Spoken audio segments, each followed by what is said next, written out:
Okay. Last time I finished here, right? I showed you one example about return to scale, and this one is decreasing. So today, first of all, I'm gonna finish chapter 6, which is production. And then we're gonna have a Kahoot in-class quiz for chapter 6.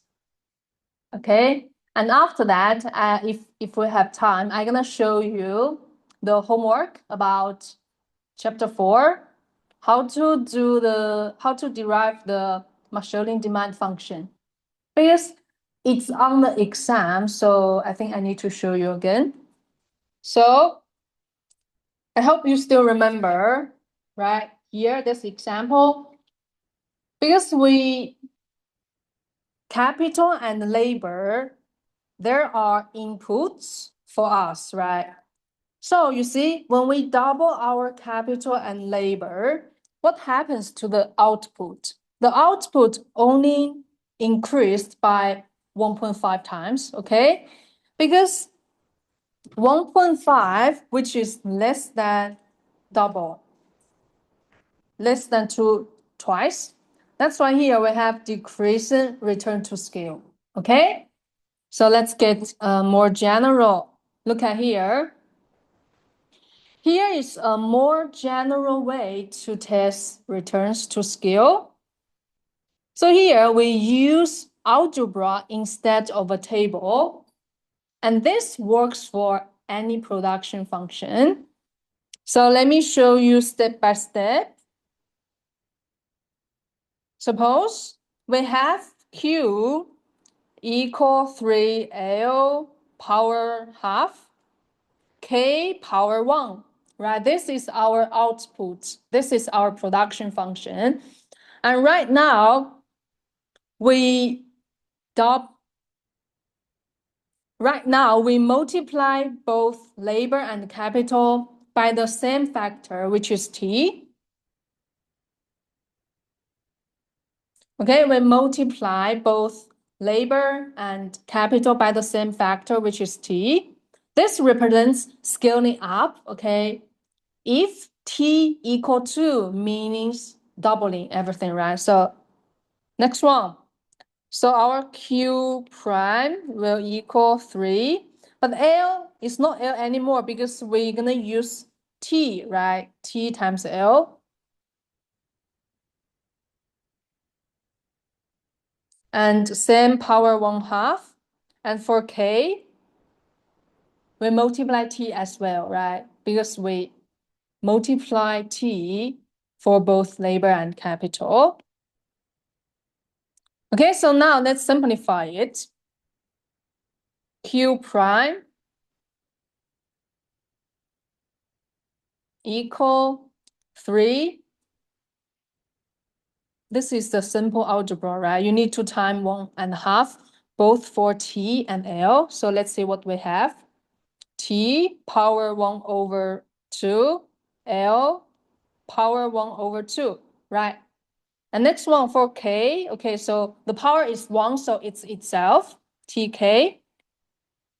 And then we can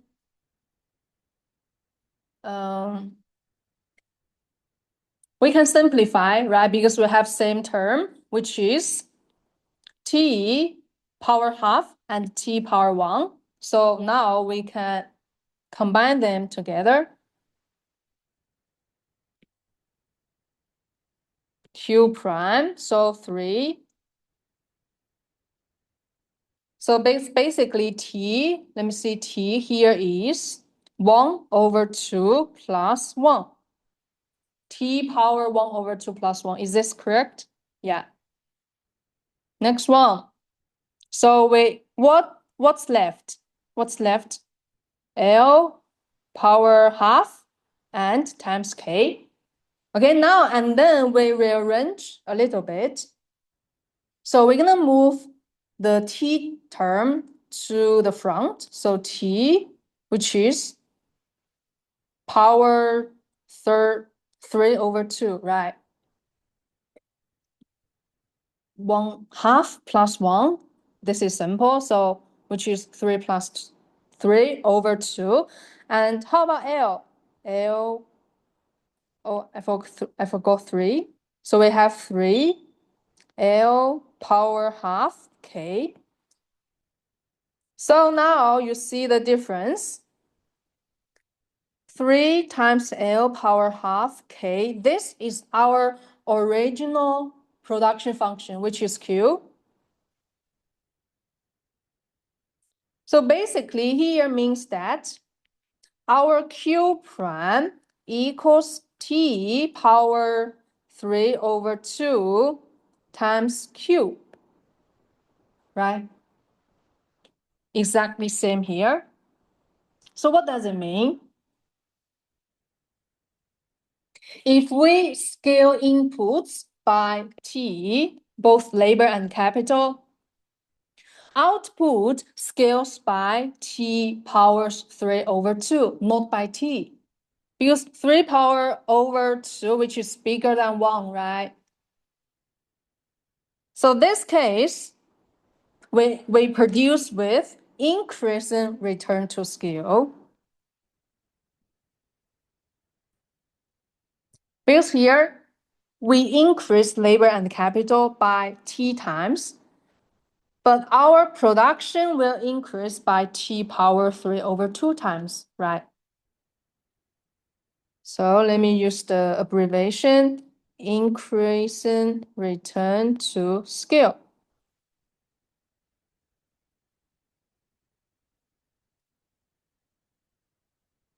Okay, so let me summarize this one. Because here, 3/2.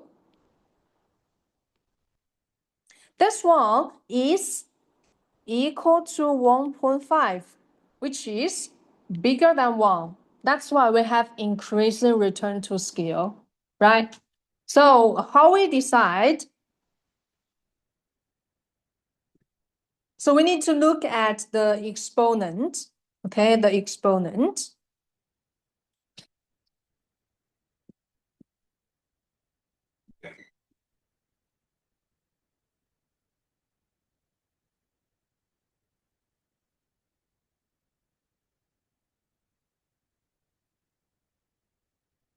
Please compare the exponent, all right? So here in our example, which is 3/2.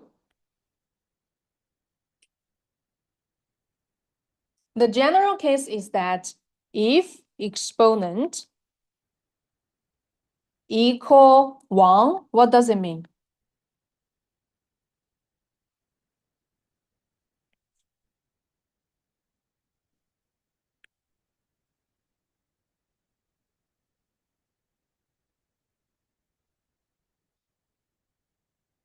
Basically, we have 3 cases, right? Increasing return to scale, constant return to scale, and decreasing return to scale. So if the component is equal to 1, it means it's constant return to scale, right?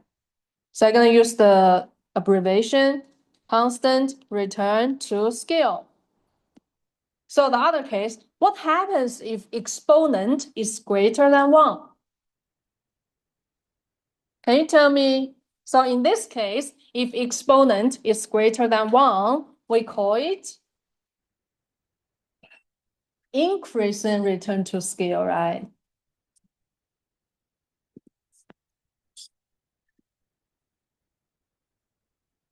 Like our example here, because 1.5 is greater than 1, right? And 1.5, it means 3/2. So the last case, if the exponent is less than 1, so what do we have? Less than 1, what do we have?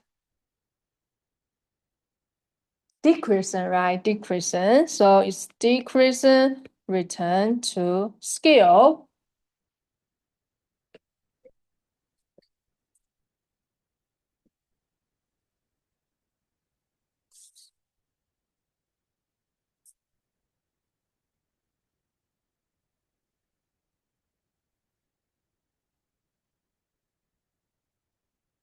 Clear about those 3 types?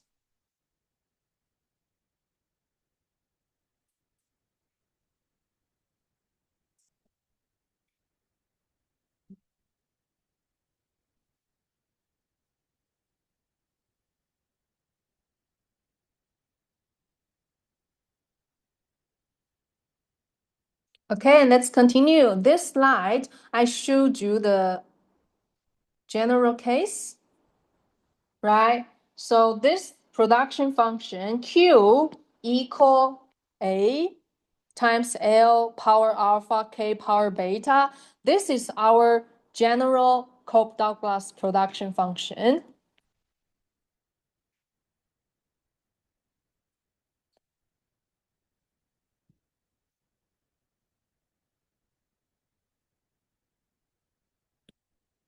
Okay, this one is our general Cobb-Douglas production function. Scaling inputs, okay, let's see. Here, we're scaling inputs by t, right? So this is the general case. So basically here, it means that we multiply L and capital by t, right? So you see TL and TK. So T will power alpha, and also T will power beta. And then we simplify it. So finally, T will power alpha plus beta. And what is this? This term, A times L power alpha, K power beta, is exactly our general Cobb-Douglas production function, right?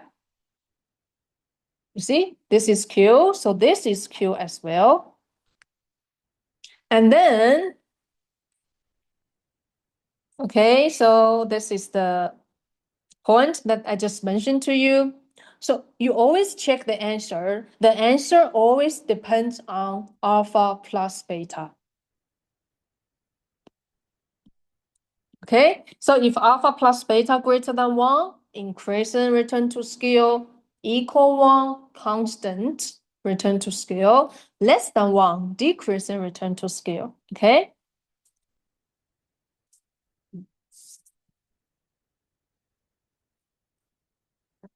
Actually, you can remember this formula. Okay, next time, this is the fastest way to answer any returns to scale question on this type of production function. Okay, suppose you are given Cobb-Douglas production function. The fastest way, okay, you just calculate what is the value of alpha plus beta. If it's greater than 1, increasing, equal 1, constant, less than 1, decreasing. Okay, simple rule. So here, next one, just a clean summary table for exam review. So basically, you need to compare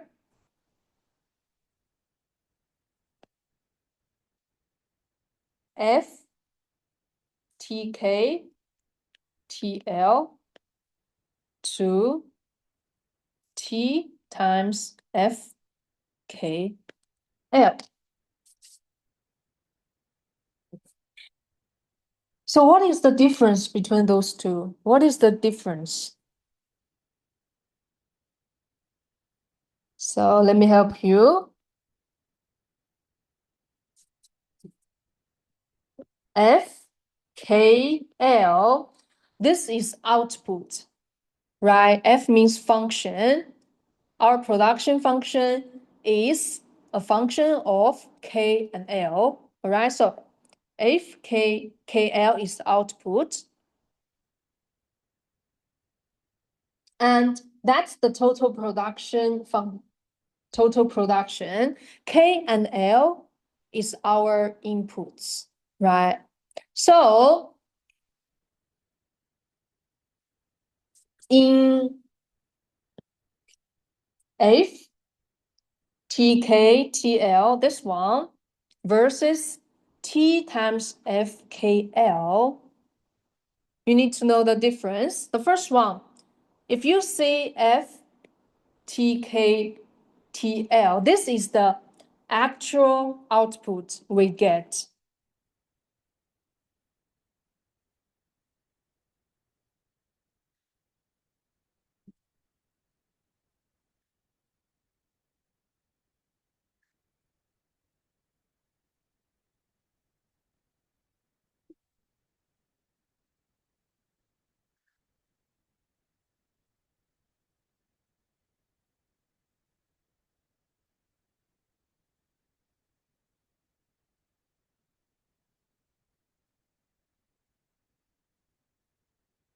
Okay, so the front one, FTKTL, is the actual output we get when we scale both inputs, which is K and L, by factor T, right?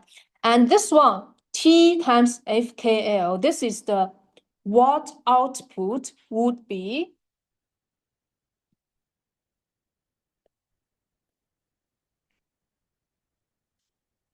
Okay, the red part is the what output would be.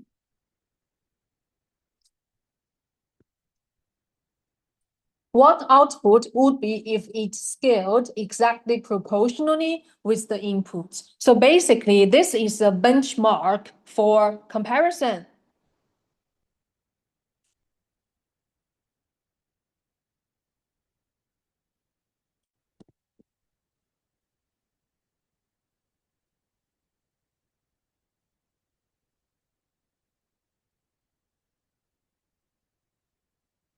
Okay, don't get confused about those two. This one is the actual output, and this one is the ideal output. What output would be, and it's a benchmark for comparison. So let's see here, let's compare those two. You see, if FTKTL equal T times FKL, what does it mean? So output scales exactly with input, right? So this is constant return to scale. And next one, this is our actual output, right? The left side, this is actual output, right? Same here, actual output, but less than T times FKL. This is our benchmark. Actual output less than the benchmark, which means decreasing.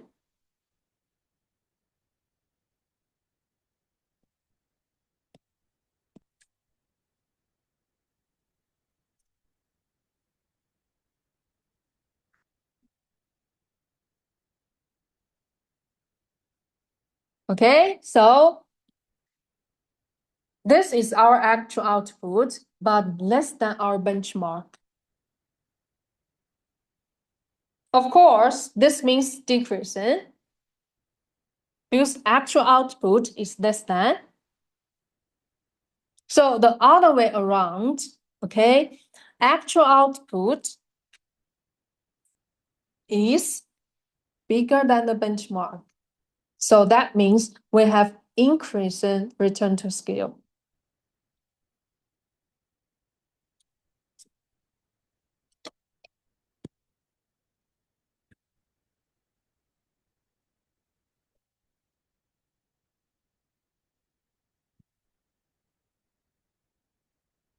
Okay, the last slide. Exercise again. Please take a look at this exercise and tell me, is this technology illustrate increasing constant or decreasing return to scale? Okay, let me help you. We need some points. Let's see. 1, 2, 3. This is point 1. This is point 2. This is point 3. Okay, I'll give you, I don't know, 2 minutes. Can you try to figure it out and tell me what is your answer?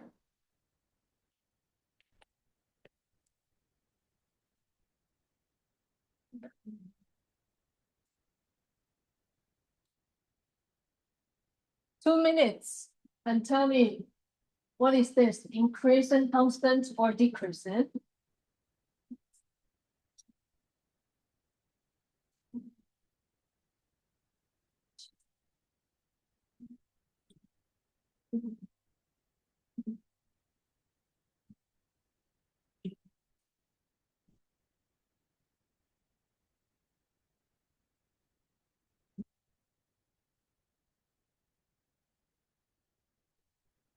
Okay, so capital in the y-axis, labor in the x-axis. You see from point 1 to point 2, if the labor is from 2 to 4. So basically labor is doubled. How about K? 2 to 4 as well. So capital is doubled. So this time we doubled our inputs. And what happens to our outputs? Use number Q1 to Q1 to Q2. What is it? Constant. Check again. What do you think? No idea. Increase, okay. Use a constant.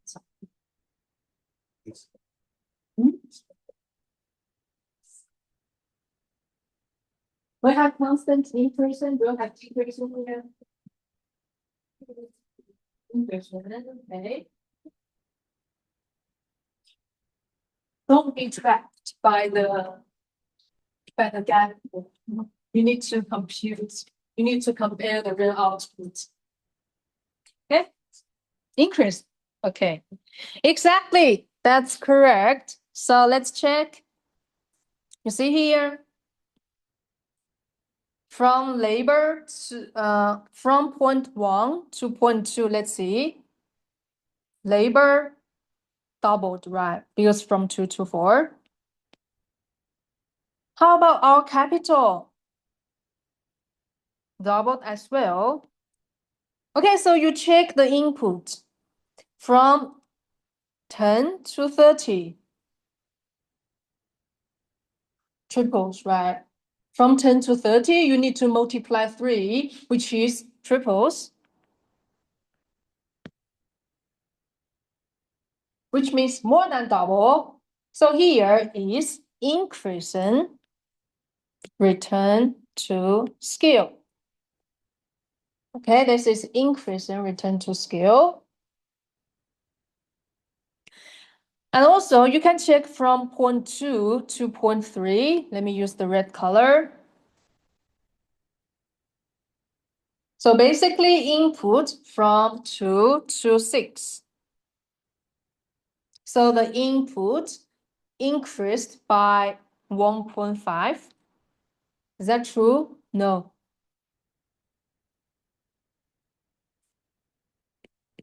I need to use this one. So from point 2 to 3,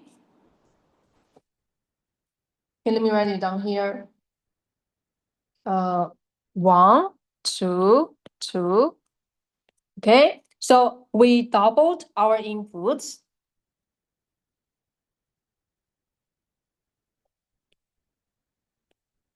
But we got triples for our output. And then from point 2 to point 3, which means this time is from 4 to 6. This time we increased our inputs by how many times?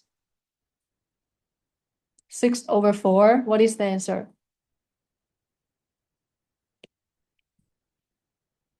1.5, right? You see, from point 2 to point 3, we increased our inputs by 1.5 times, but output increases by more than 2 times. You see here, 70 over 30 equals, what is 70 over 30?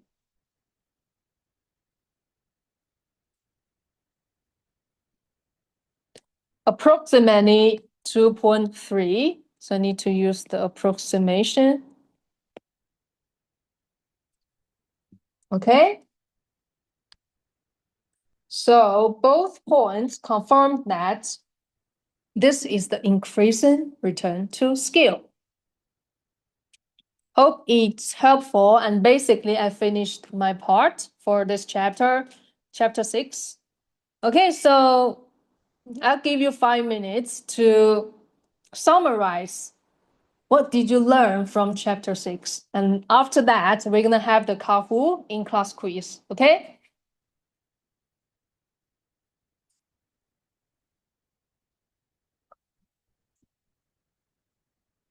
You can discuss with your friends what is about this chapter, production.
What did you learn from this chapter? Maybe.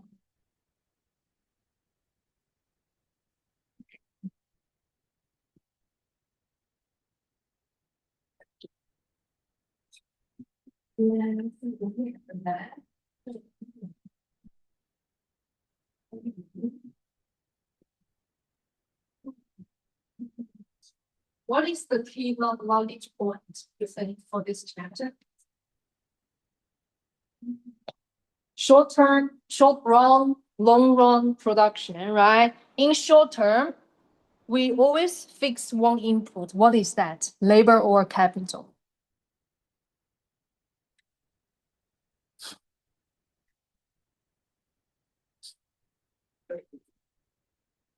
Okay, so let's get your phone ready.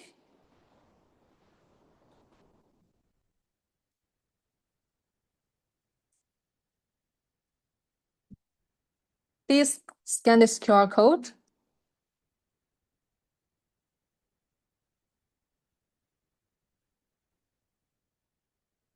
We have 23.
As usual, you'll get extra point if you are top 3.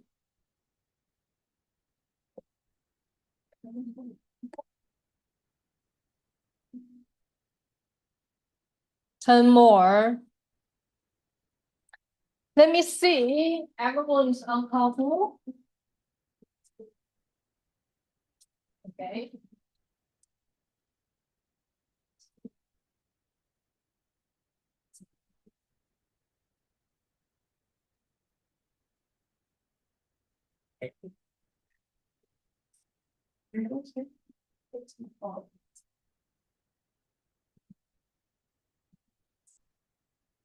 How many? 17.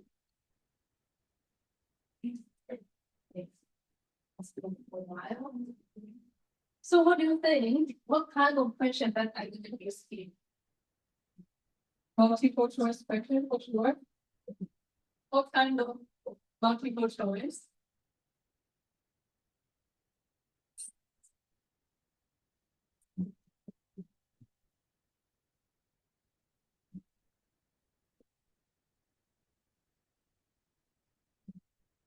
Well, actually, I got 23 attendees.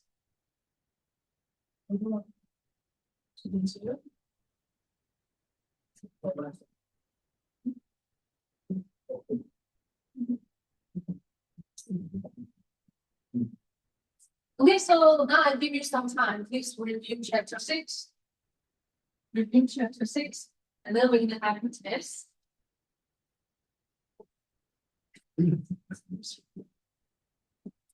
See.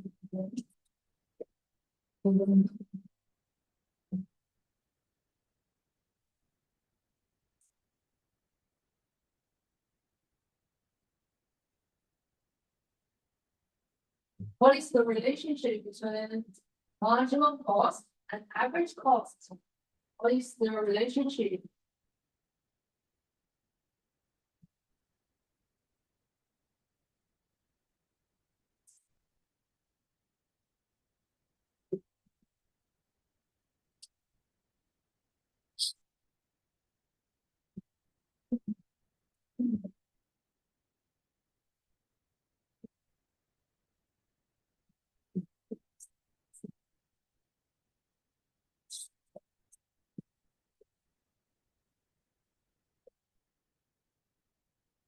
What is the theory of the firm? Why they exist? And next one, the factors of production.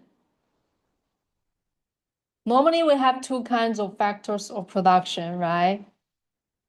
And then what is the average product? How we get the average product?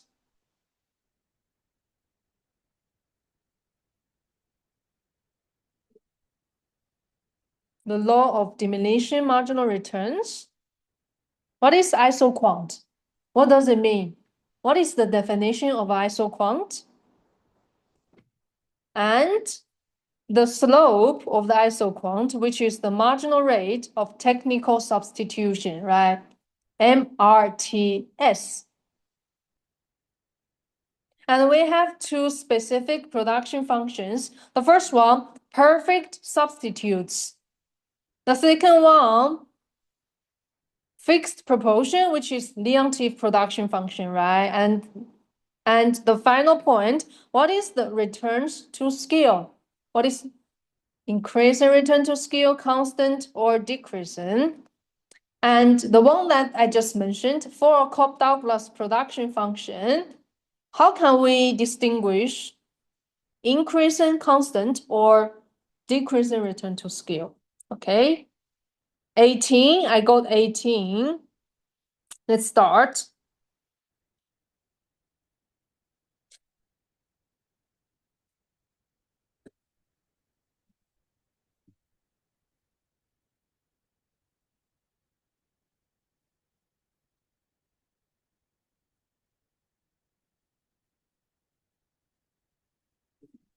In economics, when we see the short run, what does it mean?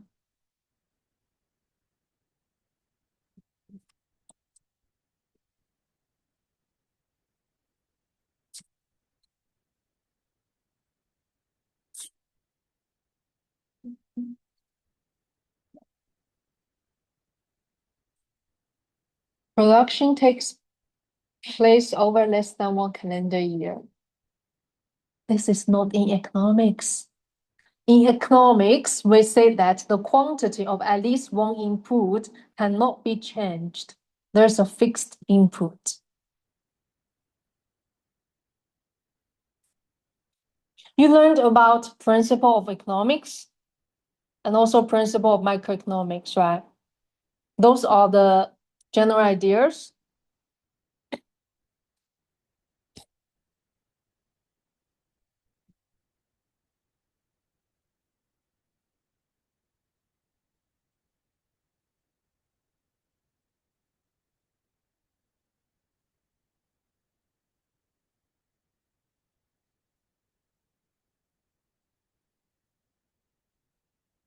Which input is generally treated as fixed?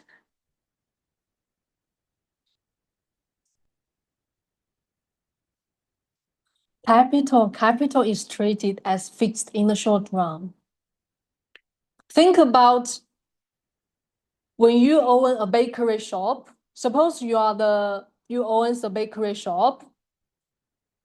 The rent, the space that you rent, it cannot be expanded tomorrow. This is the fixed input, okay? Capital, which is K here. But for the labor, if tomorrow is the holiday, you can ask for your relatives for help, okay? Like the part-time stuff. So labor is variable, but capital is fixed in the short run.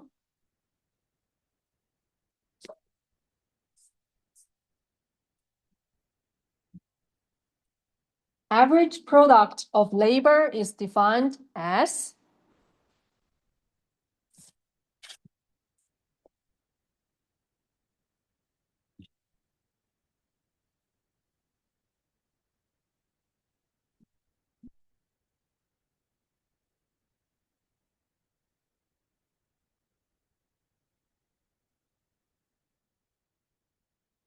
average product. You use production total output divided by L. The green one, delta Q over delta L. This is the marginal product. Marginal means extra. For average, you just divide it by the number. Someone choose this.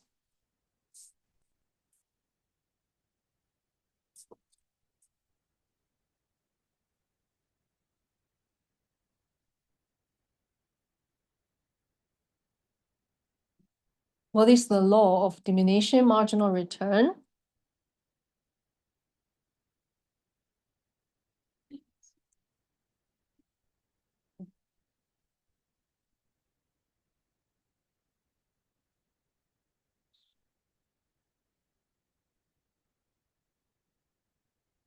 Diminishing marginal, so you need to think about additional unit of a variable input.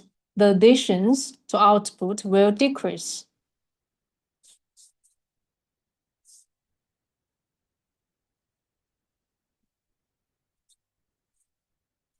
When marginal product of labor exceeds the average product of labor, which means marginal product is above average product, what happens to average product?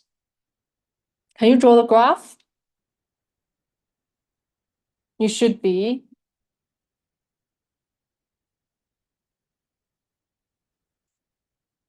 Well done, 10 of you. So average product must be rising and then decreasing.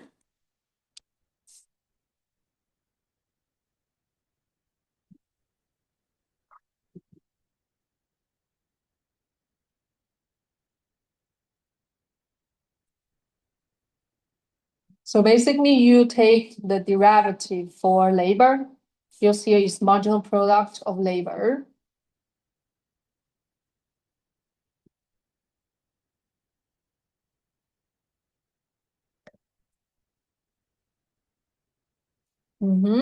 So 6 times L power negative half, K power half.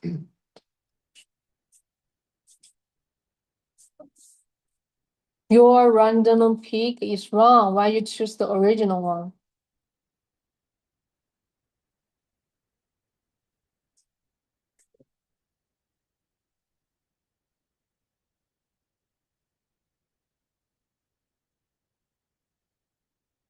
What is isoquant?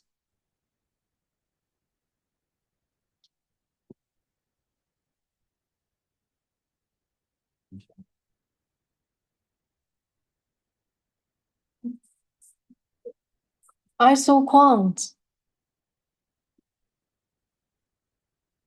or combination of two goods that give a consumer the same utility. This is, what is this?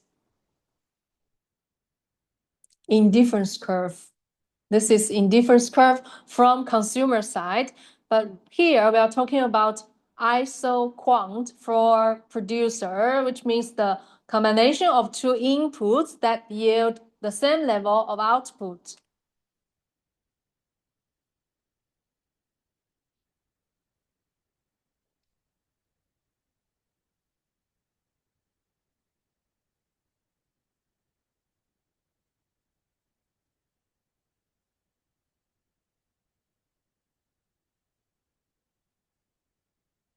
What is MRTS? MRTS is the slope of the isoquant. How we define the slope of the isoquant? It's negative delta K over delta L. Why? Because K is in y-axis. L is at the x-axis, right? You always use y-axis divided by the x-axis. That's how you get the slope.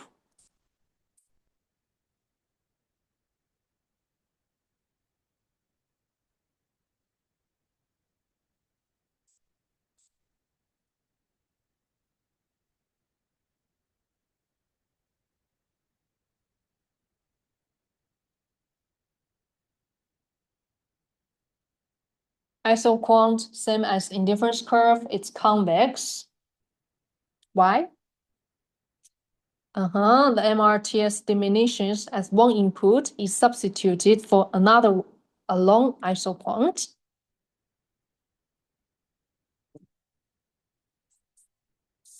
What is the Leontief production function?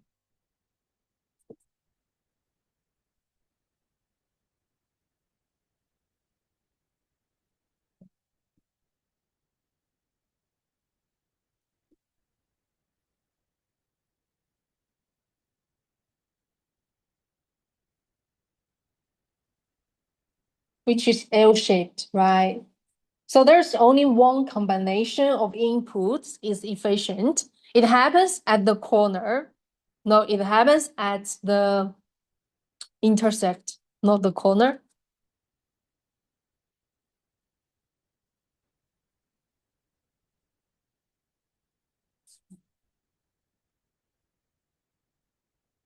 The one that I talked about today.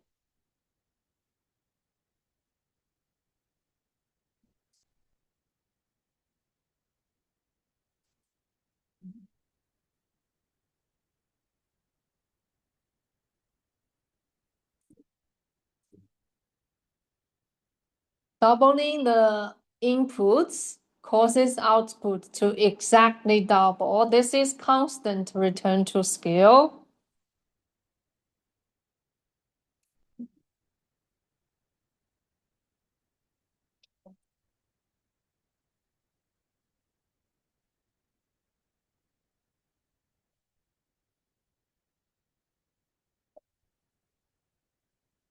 Alpha plus beta less than 1.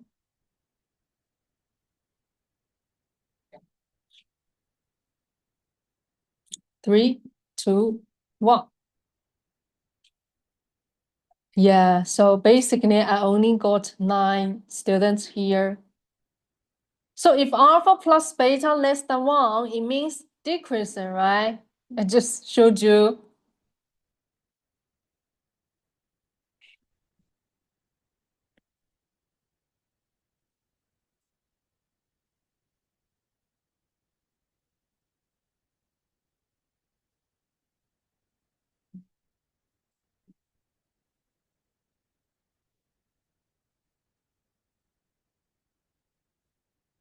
You check the exponent.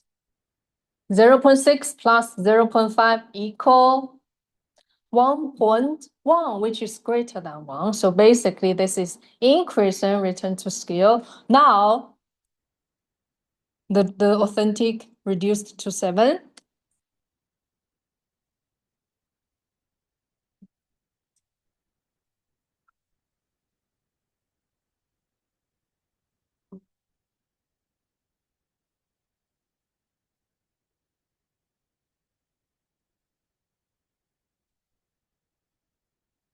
Closer together.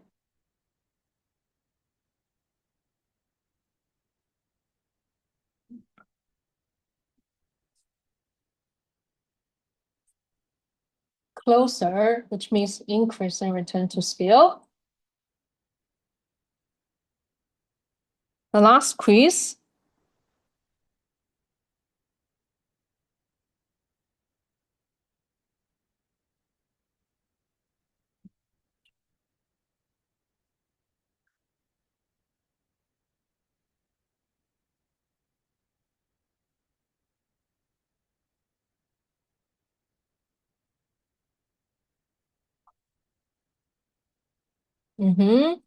Yes, provide a means of coordination, eliminate the need for negotiate and bargain, which is efficient.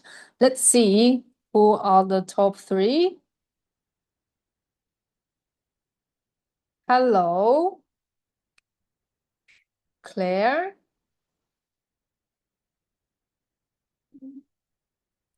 Benjamin. Okay, so please tell me your student ID after we finish the class. For the rest, you still have the chance after the midterm exam. Okay, so let me help you with the Lagrangian. Okay, let me talk a little bit about your exercise.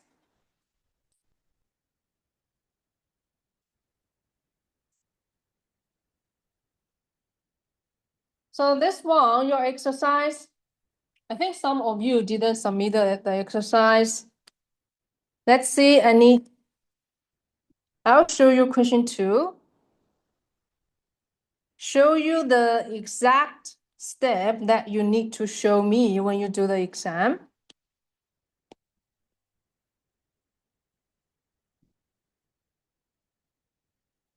Okay, a consumer has a utility function x square root of x plus square root of y. Okay, x and y, two goods. So the price of x is 1, price of y is 3, and forgot the income, which is 12. I'll show you later. So the question asks you derive the marshalling demand function for this consumer. In the exam and also your homework, I also check your steps. If you show me only the final answer, you may get 1 point. But if your steps are correct, you'll get the point for your steps. Okay, so first one, you know that this is about consumer choice and it's about utility maximization. So first one, you need to write down what is our objective function, what is our constraint. So basically, we want to maximize utility function equal square root of x plus square root of y. What is the constraint? Subject to, okay, ST, you can use this way. Maximize subject to, you use ST to represent, means the constraint, subject to px times x plus py times y equal I. So I is income, okay, or you use M, it's fine. So next step, you need to show me what is the Lagrangian function. Show it correctly. So L equal objective function first, right? So square root of x plus square root of y plus lambda, don't forget lambda, and then income minus pxx minus pyy. If you show me this one correctly, you get 1 point. All right. And next one, you take first order condition. What is first order conditions? So basically, first you take cur L over cur X. What is it?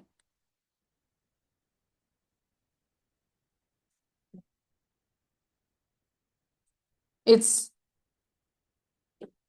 0.5, right? Because this one is also x power half plus y power half.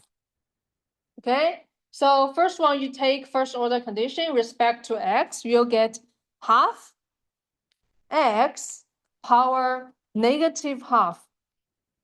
You should know how to do this one, okay? And then x, what else we have? This one, right? Minus px lambda.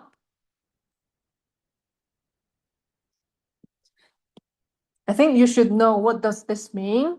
So you check the coefficient of x and take y as constant. Because here is the plus, so nothing to do with y, right? So you set it as 0. So this is your first equation. So same cur L over cur y. The same, right? Half y power negative half minus py lambda. You set it equal to 0. This is your second question. Please mark equation 1, equation 2, and equation 3. Equation 3, so you take derivative respect to lambda. What do you get? You just get the constraint, right? This one. So let me copy this one.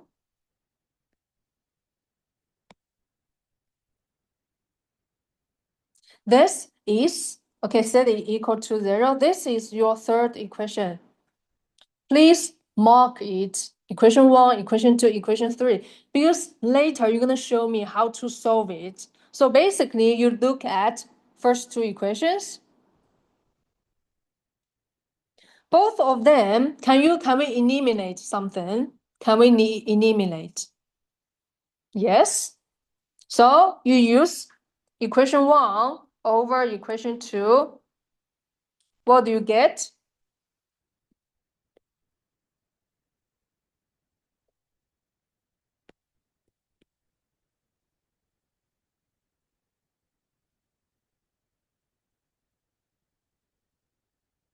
Okay, so can I remove the negative sign and write equal here?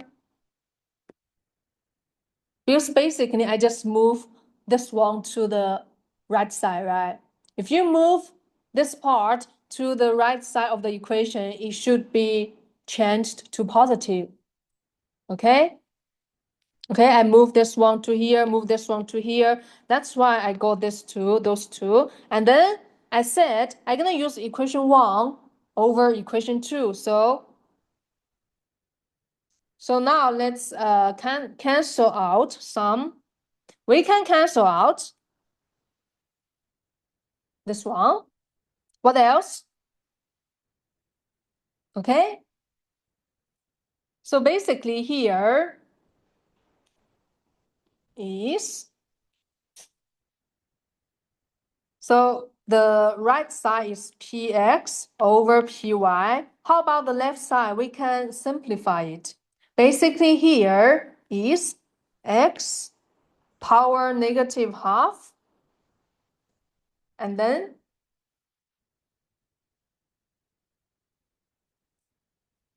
because y power negative half is at the denominator, right? So you hope you remember this one. X power negative 1, which means 1 over x, right? So basically, we're going to use here, y here becomes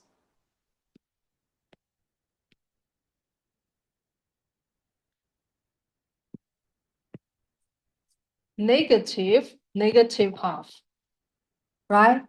Because we take it, because we remove the fraction sign, we remove the fraction sign.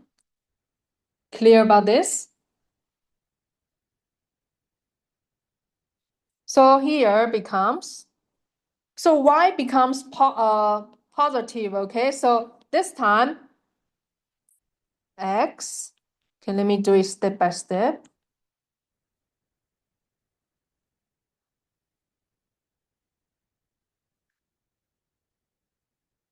And next one, this one, x,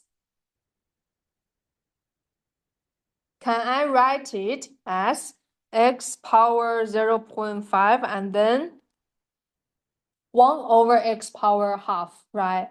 I just rearrange the negative sign to be a fraction, same as here before. So basically this time, x power half to the denominator and y power positive half to the numerator. So this is px over py.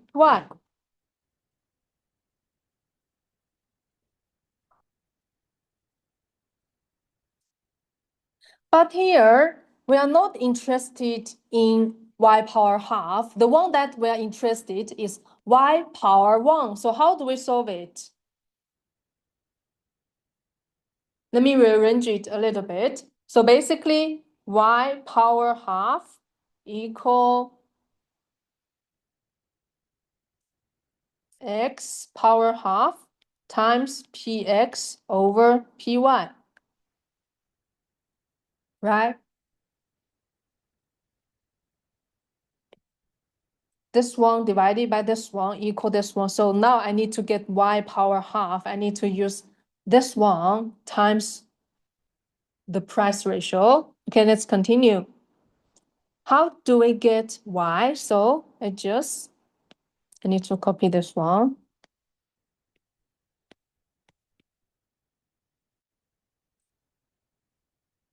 Let's take squares on both sides, right? Sorry, square. Okay, so here, what do we have? Y equal x times px over py. Okay, so this is y. Did you get the same answer? This is not Marshalling demand yet, okay? So let's label this one as equation 4. Please remember, you need to label the first order condition into 3 equations, 1, 2, 3. And then when you get 1, suppose y here, you label it at 4 because we need to substitute. The logic is that here we already used equation 1 and equation 2. So we haven't used equation 3. So that's why we need to plug y, which is equation 4, into equation 3. Okay, so let me write it down. Substitute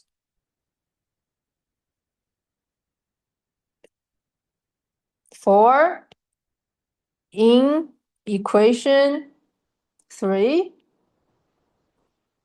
So what do I have?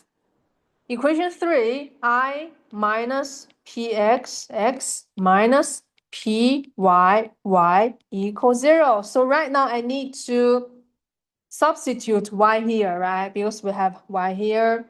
So let's do it. I minus pxx minus py. And then you time x, px, py. Okay, squared.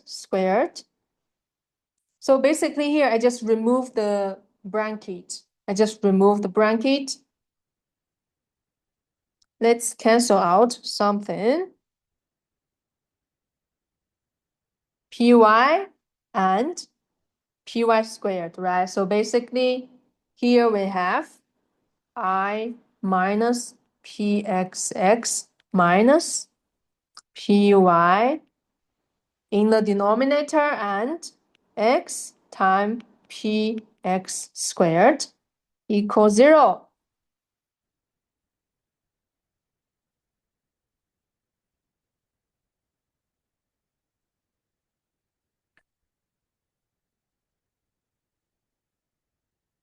So here in this equation, we only have x, right? We only have x. So let's derive x. How do we do that?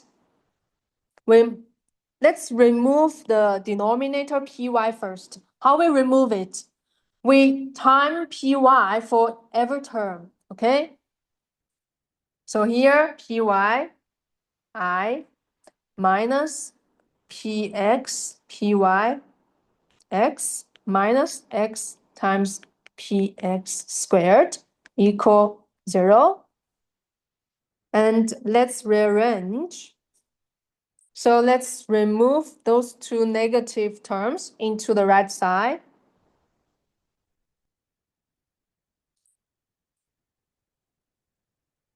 X px squared plus px pyx equal pyi. Okay, so here I remove these two negative terms to the right and then reorganize. So let's do some simplification.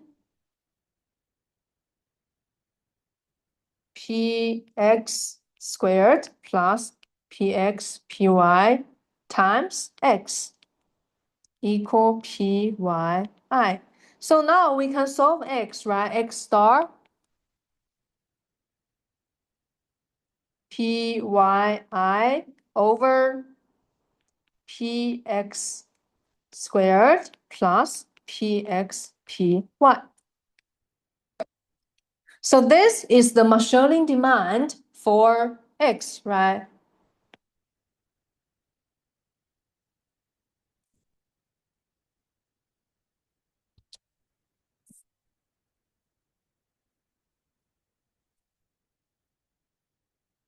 How do we get y? So next one, we need to find y star. Remember, we got y here. Let me copy this one from our equation 4. And right now, we got x star, right? So we just plug in x star to our y here.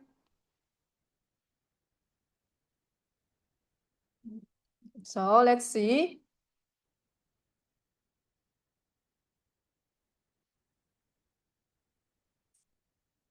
So I just plug in x star times py square and then px square. We can cancel out something, right? Let's cancel out. For example, py and here. So what do we left?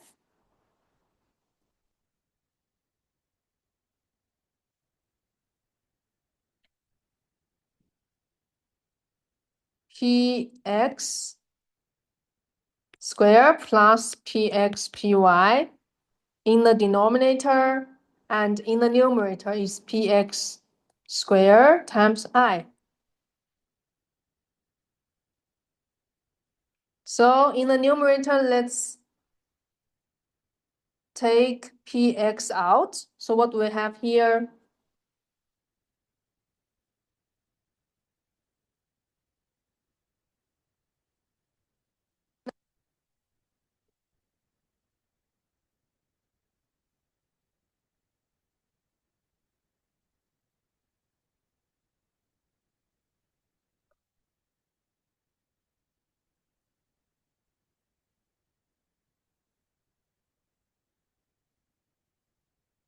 Can you follow? Something wrong here?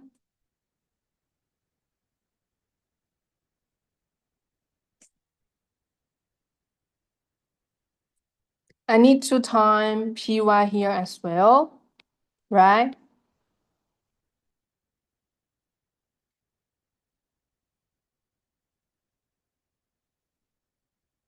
Use here.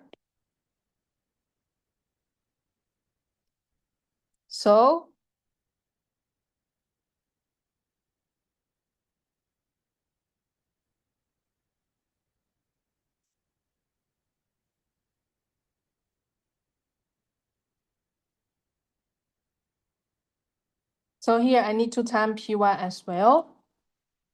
And here we can cancel out px. So what do we have? Px times I in the numerator and the denominator, which is px py plus py squared. Okay, so basically this is our Marshalling demand for y.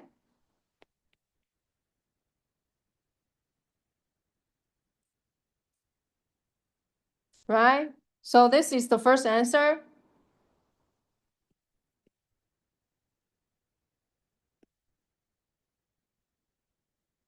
This is the Marshalling demand for x. And this is the Marshalling demand for y. Can you see actually they look a little bit similar, right? Just different price tags here. Okay, so in the exam, you need to show me in this way. First of all, you need to show me the correct Lagrangian equation, and then first order condition. Don't forget label 3 equations, 1, 2, 3, and then how you solve it. Basically, you're gonna solve it first by first 2 equations, which is 1 or 2. And then if you get something, you label it as equation 4, you substitute equation 4 into equation 3. Because you haven't used this one, that's why we substitute equation 4 into this equation. So make sure you use all the 3 equations to solve your problem, okay?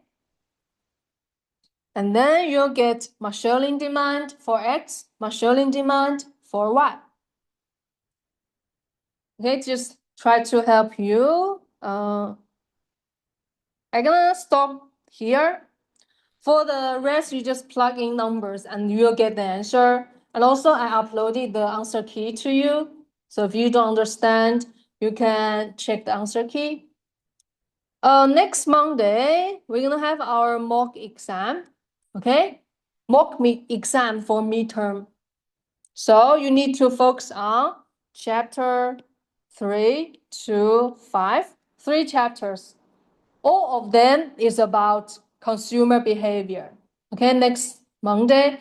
But next Monday, we're gonna only have the calculation exam, calculation part. So for the exam, we have 2 parts. The first part, multiple choice. It's similar with the one in Kahoot. And the part 2, which is the analytic. Of course, like the Lagrangian and also draw the graph. Okay, you can use the calculator. So please bring your calculator next Monday. Yep, that's all for today. And if no question, thanks for coming and see you next Monday.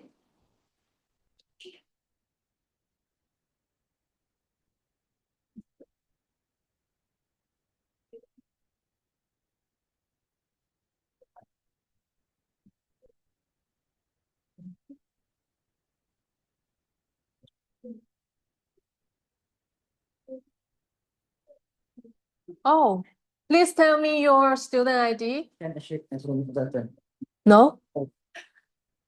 Can we get the Presbyterian coffee? Because some of them I don't know.